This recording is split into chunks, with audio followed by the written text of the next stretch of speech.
কিছু অসাধু ব্যবসায়ী ও মধ্যস্বত্বভোগীর কারণে চালের দাম বেড়েছে মন্তব্য করে অর্থ উপদেষ্টা বলেছেন, বাজার সহনীয় রাখতে যে কোনো দেশ থেকে চাল আমদানির অনুমোদন দিয়েছে সরকার। রমজানে প্রয়োজনীয় খাদ্যপণ্য নিয়ে সরকার সতর্ক আছে জানিয়ে অর্থ উপদেষ্টা বলেন, বাজার মনিটরিংও জোরদার করা হবে। তৌহিদুর রহমানের রিপোর্ট। 200 টাকার পেঁয়াজ নেমেছে 40 টাকায়। শীতের সবজিতেও ফিরছে স্বস্তি। তবে আমনের ভরা মৌসুমেও চালের দাম বাড়ছে। সচিবালয়ে সরকারি ক্রয় সংক্রান্ত বৈঠক শেষে অর্থ উপদেষ্টা জানান, বাজার স্থিতিশীল রাখতে চাল আমদানি করা হবে। চালের দাম একটু বাড়ছিল, আমি সাথে সাথে খাদ্য উপদেষ্টা, কমার্স উপদেষ্টা আমি বলেছি যে আপনারা ইমিডিয়েট এটা দেখেন।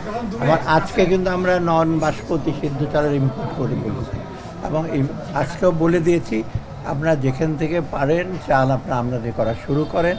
প্রয়োজন হলে বাফার স্টক করে রাখেন। বাফার স্টক মানে যে সরকার যদি একটা স্টক থাকে তখন যারা বাইরে যারা আছে তারা একটু সংযত হয়, দরকার আমরা বলছি স্পেশাল ওএমএস করে ছেড়ে দেবো। কালার এক্সপার্ট, জর্জ স্যাপ এবং মাইল্ড অন হ্যান্ডস টেকনোলজি সমৃদ্ধ অরিক্স ক্রিস্টাল ওয়াশ আপনার লন্ড্রি এক্সপার্ট।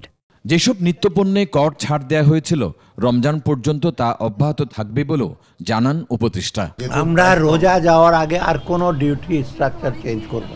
ব্যবসার অ্যাকাউন্ট তো আমরা বন্ধ করি এখন চালু, শুধু পার্সোনাল অ্যাকাউন্টটা এটা। আর বাকি জন্য ব্যবসাগুলো বিকল্প যারা ব্যবসা আছে তাদের সাথে কমার্স হিসেবে বসছে, আমিও কিছুদিন পরে তো বসবো, তাদেরকে অ্যাড্রেস করা। কারণ ব্যবসা তো বন্ধ, পণ্য তো আমরা উৎপাদন বন্ধ করব না, আমদানিও বন্ধ করব না। বৈঠকে চাল ছাড়াও এলএনজি আমদানির সিদ্ধান্ত হয়েছে বলে জানান অর্থ উপদেষ্টা। নাই, ইনকাম ট্যাক্স নাই। তৌহিদুর রহমান, 21 টেলিভিশন, ঢাকা।